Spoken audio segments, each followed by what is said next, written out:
Assalamualaikum warahmatullahi wabarakatuh. Saya Alda Miskola Haba, NIM 404211030, Fakultas Keguruan dan Ilmu Pendidikan, Prodi Pendidikan Bahasa Indonesia, Universitas Peradaban Bumiayu. Di sini saya akan menjelaskan sedikit materi tentang teori pembelajaran. Yang pertama ada pengertian belajar. Belajar adalah kegiatan yang berproses dan merupakan unsur yang sangat fundamental dalam penyelenggaraan setiap jenis dan jenjang pendidikan. Ini berarti bahwa berhasil atau gagalnya pencapaian tujuan pendidikan itu amat bergantung pada proses belajar yang dialami siswa, baik ketika ia berada di sekolah maupun di lingkungan rumah atau keluarga sendiri. Ada beberapa pengertian belajar dari berbagai pakar, di antaranya adalah Anthony Robbins. Secara sederhana, mendefinisikan belajar sebagai proses menciptakan hubungan antara sesuatu pengetahuan yang sudah dipahami dan suatu pengetahuan yang baru.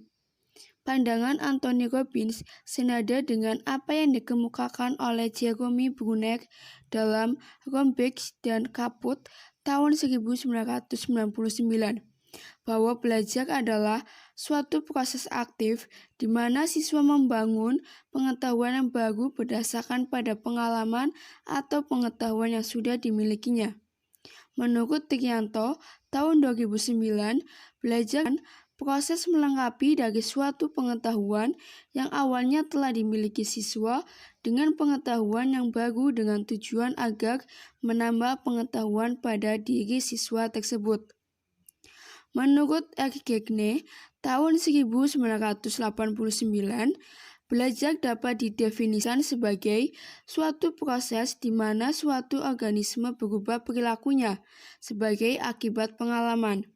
Bagi Gagne, belajar dimaknai dengan sebagai suatu proses untuk memperoleh motivasi dalam pengetahuan, keterampilan, kebiasaan, dan tingkah laku.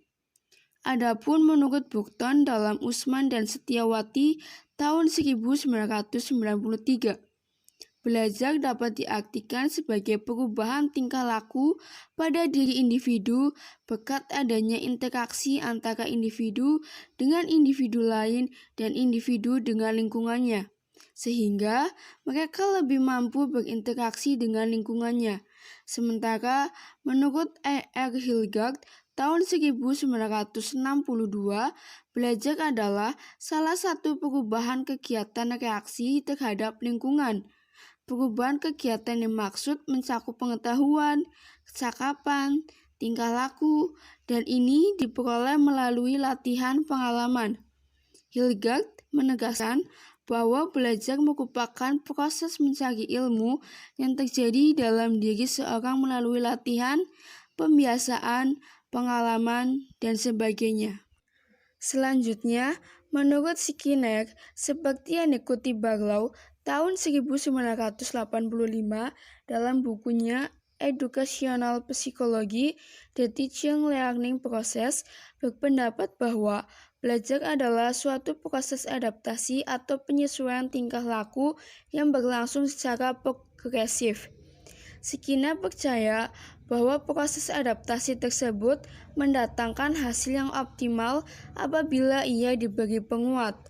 Yitzman dalam bukunya The Psychology of Learning and Memory berpendapat bahwa belajar adalah perubahan yang terjadi dalam diri organisme, manusia atau hewan, disebabkan oleh pengalaman yang dapat mempengaruhi tingkah laku organisme tersebut. Whiting dalam bukunya Psychology of Learning mendefinisikan belajar ialah perubahan yang relatif menetap yang terjadi dalam segala macam atau keseluruhan tingkah laku suatu organisme sebagai hasil pengalaman. Menurut Moh-Surya 1981, definisi belajar adalah suatu proses usaha yang dilakukan individu untuk memperoleh suatu perubahan tingkah laku yang baru keseluruhan sebagai hasil pengalaman individu itu sendiri dalam interaksinya dengan lingkungan. Menurut Winkel, belajar adalah suatu aktivitas mental atau psikis yang berlangsung dalam interaksi aktif dengan lingkungan yang menghasilkan perubahan dalam pengelolaan pemahaman. Menurut Witherington, Sadih 2007 menyampaikan bahwa belajar merupakan perubahan dalam kepribadian yang dimanifestasikan sebagai pola-pola respon yang baru yang berbentuk keterampilan, sikap, kebiasaan, pengetahuan, dan kecakapan. Selanjutnya, ada tujuan pendidikan. Tujuan pendidikan yang pertama adalah tujuan umum. Tujuan umum ialah untuk mencapai kedewasaan jasmani dan rohani anak didik. Pertumbuhan jasmani yang dimaksud dalam tujuan pendidikan adalah apabila batas pertumbuhan fisik maksimal yang bisa dicapai oleh seorang anak. Sementara kedewasaan rohani dalam tujuan pendidikan berarti mempunyai seorang anak untuk menolong dirinya sendiri ketika mengalami permasalahan dan mampu mempertanggungjawab atas semua perbuatannya. Tujuan pendidikan secara umum dikenal dengan tujuan nasional. Tujuan pendidikan nasional adalah tujuan yang ingin dicapai secara nasional, yang dilandasi oleh falsafah suatu negara. Dalam Undang-Undang Nomor 20 Tahun 2003 tentang Sistem Pendidikan Nasional menyatakan, pendidikan nasional berfungsi mengembangkan kemampuan dan membentuk watak serta peradaban bangsa yang bermanfaat dalam rangka mencerdaskan kehidupan bangsa, bertujuan untuk berkembang potensi peserta didik agar menjadi manusia yang beriman dan bertakwa kepada Tuhan Yang Maha Esa, berakhlak mulia, sehat, berilmu, cakap, kreatif, mandiri, dan menjadi warga negara yang demokratis secara bertanggung jawab. Contoh dari tujuan pendidikan secara umum yaitu membangun kualitas manusia yang baik seperti bertakwa kepada Tuhan Yang Maha Esa, meningkatkan kebudayaan sebagai warga negara yang berjiwa Pancasila, selalu bersemangat dan mempunyai kesadaran tinggi, berbudi pekerti luhur, dan menyuburkan jiwa demokrasi yang tinggi, melatih mengembangkan manusia dan lingkungan, sehat jasmani, mampu mengembangkan daya estetika, bersanggupan untuk membangun diri dan masyarakat. Yang kedua ada tujuan institusional. Tujuan institusional adalah tujuan yang harus dicapai oleh setiap lembaga pendidikan. Dengan kata lain, tujuan ini dapat didefinisikan sebagai kualifikasi yang harus dimiliki oleh setiap siswa setelah mereka menempuh atau dapat menyelesaikan program di suatu lembaga pendidikan tertentu.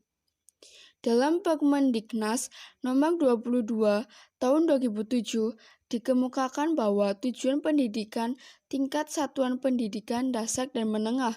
Tujuan institusional tidak terlepas dari tujuan pendidikan nasional, karena menurut Zahara Idris dan Lisma Jamal tahun 1995 disebabkan karena setiap lembaga pendidikan berkehendak untuk menghasilkan lulusan yang akan menjunjung martabat bangsa dan negaranya, di samping memiliki kemampuan dan keterampilan tertentu sesuai dengan kekhususan setiap lembaga.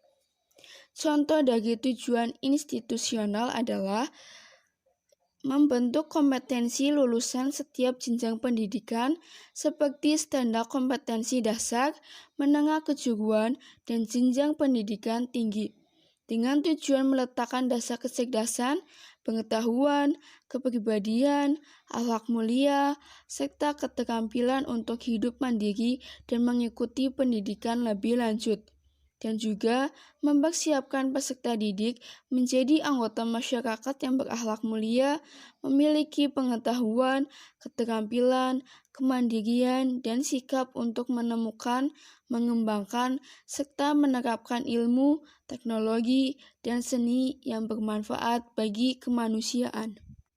Yang ketiga, ada tujuan kurikuler, adalah tujuan yang harus dicapai oleh setiap bidang studi atau mata pelajaran. Oleh sebab itu, tujuan kurikuler dapat didefinisikan sebagai kualifikasi yang harus dimiliki anak didik setelah mereka menyelesaikan suatu bidang tertentu dalam suatu lembaga pendidikan. Tujuan kurikuler pada dasarnya merupakan tujuan antara untuk mencapai tujuan lembaga pendidikan. Dengan demikian, setiap tujuan kurikuler harus dapat mendukung dan diarahkan untuk mencapai tujuan institusional.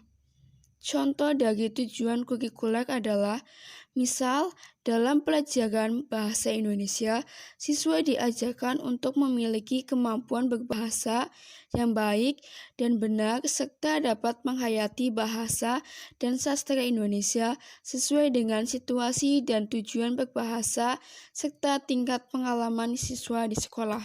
Yang keempat, ada tujuan instruksional. Tujuan instruksi merupakan bagian dari tujuan kurikuler, dapat didefinisikan sebagai kemampuan yang dimiliki oleh anak didik setelah mereka mempelajari bahasa tertentu dalam bidang studi tertentu dalam satu kali pertemuan. Karena hanya guru yang memahami karakteristik siswa yang akan melakukan pembelajaran di suatu sekolah, maka menjabarkan tujuan pelajaran ini adalah tugas guru.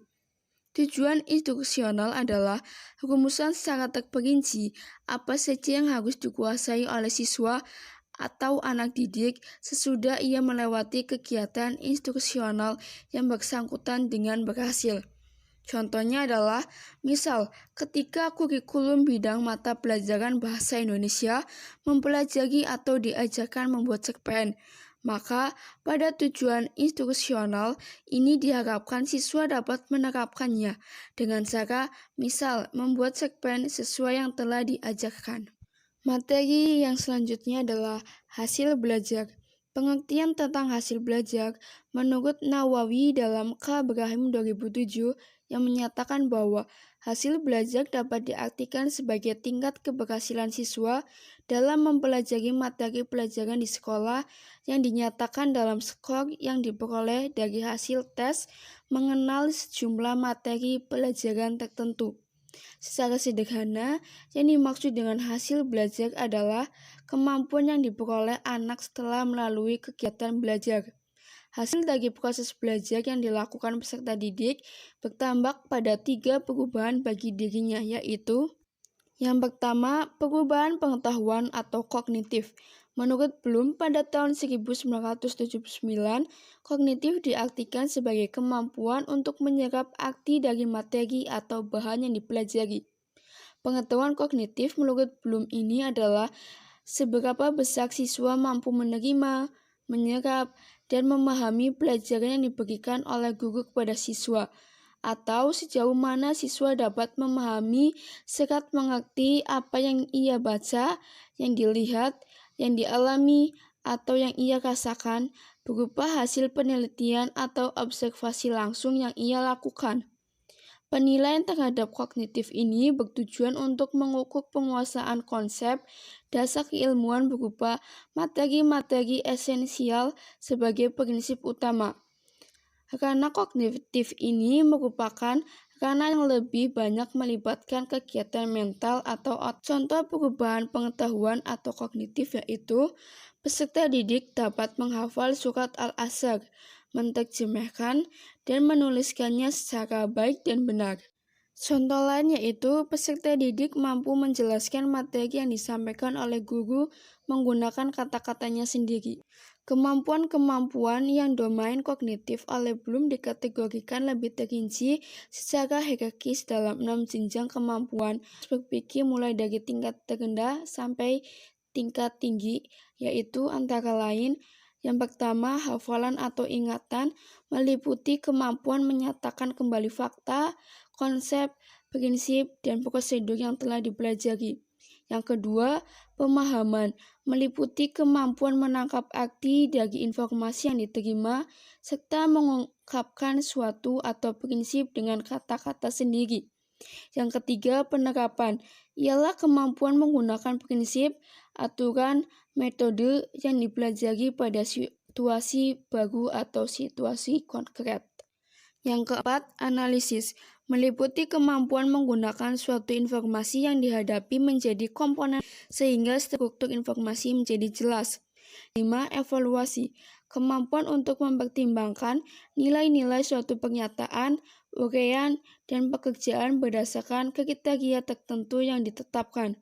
Yang keenam, sintesis, kemampuan untuk mengintegrasikan bagian-bagian terpisah menjadi suatu keseluruhan yang terpadu, termasuk di dalamnya meliputi kemampuan merencanakan eksperimen, menyusun karangan, menyusun cara baru untuk mengklarifikasikan objek, peristiwa, dan lain-lain.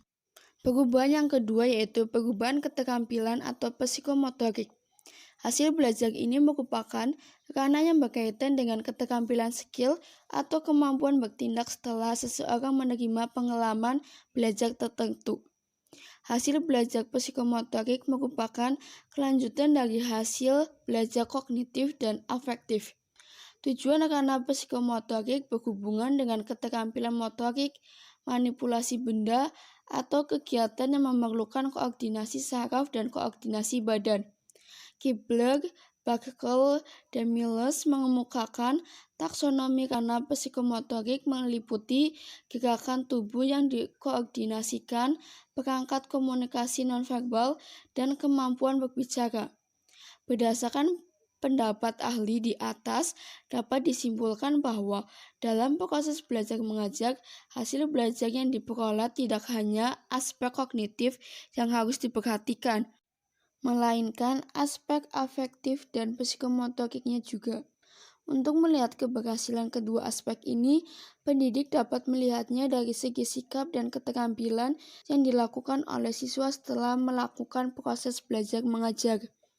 Contoh perubahan keterampilan psikomotorik yaitu peserta didik dapat membagikan penjelasan kepada teman-teman sekelasnya di sekolah atau kepada keluarga yang di rumah tentang pentingnya kedisiplinan. Selanjutnya, peserta didik dapat memberikan contoh-contoh kedisiplinan di sekolah seperti datang sekolah sebelum pelajaran dimulai, tertib dalam mengenakan pakaian sekolah, dan disiplin dalam mengikuti tata tertib yang ada di sekolah. Contoh lain yaitu peserta didik mengamalkan dengan konsekuen kedisiplinan dalam belajar, kedisiplinan dalam beribadah, kedisiplinan dalam menaati peraturan lalu lintas, dan lain sebagainya. Ranah perubahan keterampilan psikomotorik dibagi atas 7 level belajar yang disusun mulai dari yang paling sederhana sampai tahap yang paling kompleks, yaitu yang pertama ada persepsi, yaitu berkenaan dengan penggunaan organ indera untuk menangkap isyarat yang membimbing aktivitas gerak. Yang kedua, kesiapan, yaitu menunjukkan pada kesiapan untuk melakukan tindakan atau kesiapan mental dan psikis untuk bertindak. Yang ketiga, gerakan terbimbing, yaitu tahap awal dalam mempelajari keterampilan yang kompleks seperti peniruan. Yang keempat, gerakan terbiasa, yaitu berkenaan dengan kinerja di mana respon peserta didik telah menjadi terbiasa dan gerakan-gerakan dengan penuh keyakinan dan kecakapan. Yang kelima, gerakan kompleks, yaitu merupakan gerakan yang sangat terampil dengan pola gerakan yang sangat kompleks. Yang keenam, penyesuaian pola gerak, yaitu berkenaan dengan keterampilan yang dikembangkan dengan baik sehingga peserta didik dapat memodifikasi pola-pola gerakan untuk menyesuaikan tuntutan tertentu. Yang ketujuh, kreativitas, yaitu menunjukkan pada penciptaan pola-pola gerakan baru untuk menyesuaikan situasi tertentu atau problem khusus. Perubahan yang tiga yaitu perubahan nilai dan sikap atau afektif. Dalam Kamus Psikolog Kartono pada tahun 1987, afektif berasal dari kata afek yang merupakan nama khas yang mencangkupi emosi, suasana hati, dan perasaan yang kuat, keadaan perasaan yang menyertai kesadaran.